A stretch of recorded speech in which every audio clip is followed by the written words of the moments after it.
Second point क्या था? Second point बोल। Gopal purchase furniture. ठीक, कितने का है? गोपाल ने फर्नीचर परचेज किया। फर्नीचर परचेज कितने का? 5,000, 5,000 और कैश। ठीक है, तो अगर कैश में फर्नीचर आया तो फर्नीचर हमारी क्या हो गई? एसेट हो गई। तो हम यहाँ पे क्या ऐड कर देंगे? फर्नीचर ऐड कर देंगे, और इस फर्नीचर की वजह से हमारा क्या जा रहा होगा? कैश जा रहा होगा। तो यहाँ पे हम क्या कर देंगे? कैश को कम कर देंगे, सॉरी, यहाँ पे कैश को कम कर देंगे 5,000 से, और यहाँ पे 5,000 फर्नीचर में ऐड कर देंगे। ठीक है, कैपिटल पे कोई फर्क नहीं पड़ा। और हमेशा याद रखेंगे कि जो हमारी लेफ्ट साइड है वो हमारी राइट साइड के इक्वल होनी चाहिए। तो अगर मैं यहाँ पे तुम्हें बैलेंस शीट का इफेक्ट दिखाऊं तो मेरा कैश 5,000 से कम हो जाएगा, कितने का हो जाएगा? 70,000, और साथ में मेरी फर्नीचर ऐड हो जाएगी कितने की? 5,000 की। तो अगर मैं इसका टोटल यहाँ पे बनाऊंगा तो कितना आएगा? 75,000, और यहाँ पे बनाऊंगा तो कितना आएगा? 75,000। ठीक है, क्लियर है इतनी बात? ठीक है, उसके बाद हम क्या करेंगे, जहां जब हम कोई नई ट्रांजेक्शन लिखते हैं, ध्यान से सुनेंगे, तो हम उसका इफेक्ट लिखेंगे वहां पे, और ऊपर जो भी एरिया बचेगा उसको हम डैश मार के ब्लैंक छोड़ देंगे। ठीक है, हाँ, जीरो भी लिख सकते हैं। ठीक है, फिर उसके बाद हम यहाँ पे टोटलिंग करेंगे, ये फॉर्मेट भी समझा रहा हूँ तुम्हें साथ साथ, और यहाँ पे हमारी क्या बन जाएगी? New equation. तो यहाँ पे न्यू इक्वेशन बनेगी 70,000 plus 5,000 is equal to 75,000 plus, ऐसे छोड़ देंगे। ठीक है, इसके बाद कुछ नहीं है तो इसको ऐसे ही छोड़ देंगे एज इट इज। उसके बाद थर्ड पॉइंट क्या था हमारा? Purchase, purchase goods. कितने की गुड्स परचेज करी गोपाल ने? हाँ, 2,000 की। अब यहाँ पे क्या करेंगे? सेम केस है जैसे फर्नीचर का था, लेकिन नाम चेंज हो जाएगा। अब हमारे पास फर्नीचर की जगह क्या आ रही है? गुड्स आ रही है। तो हम क्या ऐड करेंगे यहाँ पे? गुड्स। इसको तुम एक और वर्ड से भी डिनोट कर सकते हो, दैट इज स्टॉक। ठीक है, तो यहाँ पे कुछ नहीं आएगा, यहाँ पे कुछ नहीं आएगा, यहाँ पे कुछ नहीं आएगा, लेकिन यहाँ पे हमारी गुड्स आ जाएंगी कितने की? 2,000। ठीक है, ये भी कैश में परचेज करी। अगर क्रेडिट में परचेज करता तो हमारी एक लाइबिलिटी इंक्रीज हो जाती। क्यों? क्योंकि हमने उधार पे सामान लिया, हमें किसी को पे करना है, तो वो हमारी लाइबिलिटी होती है। तो हम यहाँ पे कैश को माइनस कर देंगे 2,000, फिर हम इसका टोटल करेंगे तो ये हो जाएगा कितना? 68 plus 5,000 plus 2,000 is equal to, यहाँ पे ब्लैंक छोड़ देंगे, और ये हमारा टोटल कितना हो जाएगा? 75। तो अगर तुम इसको ऐड करके देखना चाहो तो 68 प्लस 2 प्लस 5 कितना होता है? 75। 75 इज इक्वल टू कितना रहेगा? 75 ही रहेगा। अगर मैं इसको बैलेंस शीट में दिखाना चाहूँ तो वापिस से मेरा कैश और 2,000 से कम हो जाएगा। 2,000 से कम होकर यहाँ पे कितना हो जाएगा? 68, और यहाँ पे हमारी एक क्या आ जाएगी? गुड्स आ जाएंगी। गुड्स कितने की आ जाएंगी? 2,000 की। तो ये 75 और 75 ही रहेगा। क्लियर है इतनी बात? यहाँ तक कोई डाउट? ठीक है, हमने कल 3 कर दी थी, ऑल दो कल रिकॉर्डिंग नहीं हो पाई तो कोई बात नहीं। जब भी हम कोई नई इक्वेशन बनाएंगे तो हम उसको क्या लिखेंगे? यहाँ पे न्यू इक्वेशन।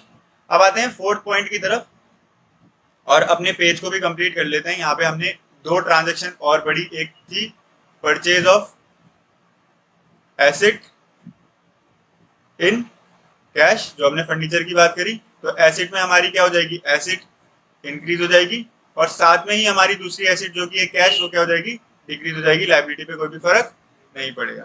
तीसरा पॉइंट क्या मैंने पढ़ाया तुम्हें? Purchase goods in cash. तो गुड्स में अगर हमने कैश में परचेज करी तो यहाँ पे हमारी एक एसेट बढ़ जाएगी, गुड्स या फिर स्टॉक, और सिमिलरली हमारा कैश क्या हो जाएगा? कम हो जाएगा। लाइबिलिटीज पे कोई भी फर्क नहीं पड़ेगा। क्लियर है इतनी बात? अब लिखो फोर्थ पॉइंट। फोर्थ पॉइंट हम लिखेंगे वो है हमारा Gopal purchase goods on credit. अब ये जो गुड्स है हम किस में परचेज कर रहे हैं? Purchase goods in credit. इसका इफेक्ट तुम मेरे को बताओगे क्रेडिट पे। हाँ, 16,000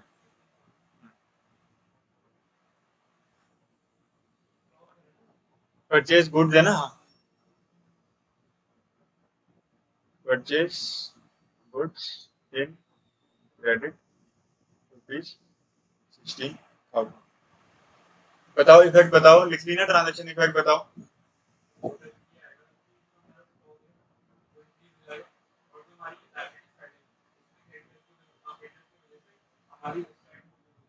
ठीक है, रक्षित क्या होगा?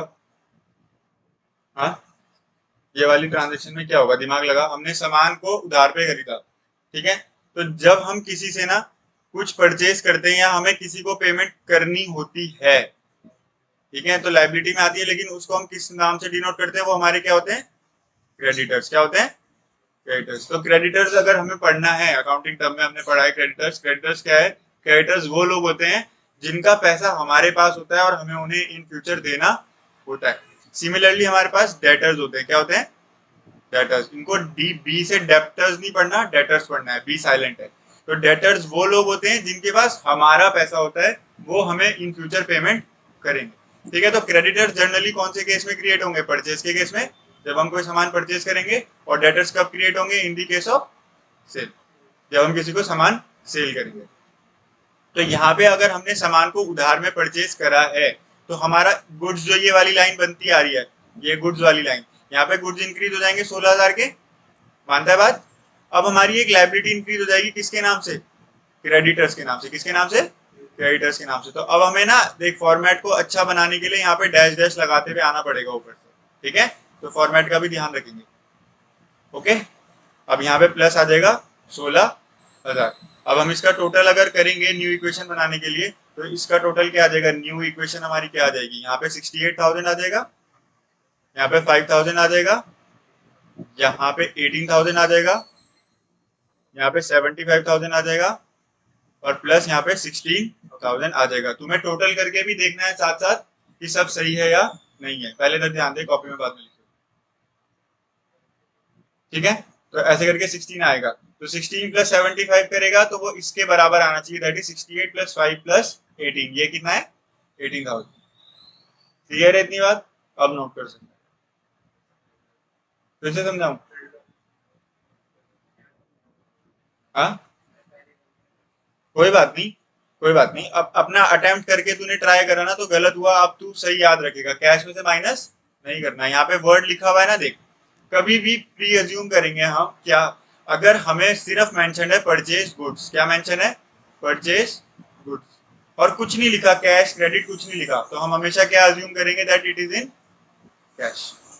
लेकिन अगर क्रेडिट होगा तो क्वेश्चन हमें बताएगा परचेज गुड्स ऑन क्रेडिट, और साथ में नाम देगा। अगर क्रेडिट वर्ड यूज नहीं किया, परचेज गुड्स फ्रॉम, नाम देगा। जैसे गोपाल ने परचेज किया मान ले राम से, तो अगर नाम आ गया तो समझ जाने का कैश नहीं है, क्रेडिट है, ठीक है। तब अगर नाम होगा तो नाम के साथ अगर कैश होगा तो कैश लिखा होगा, अगर नाम नहीं होगा, क्रेडिट है, तो क्रेडिट लिखा होगा।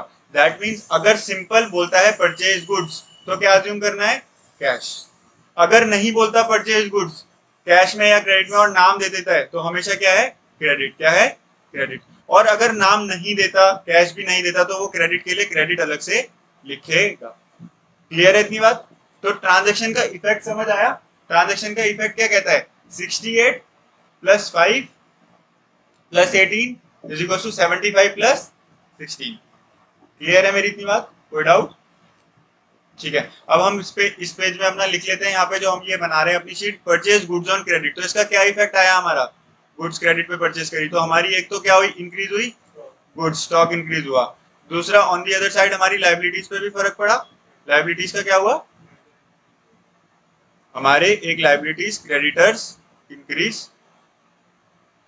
क्लियर है इतनी बात। चलो अगली ट्रांजेक्शन लिखेंगे।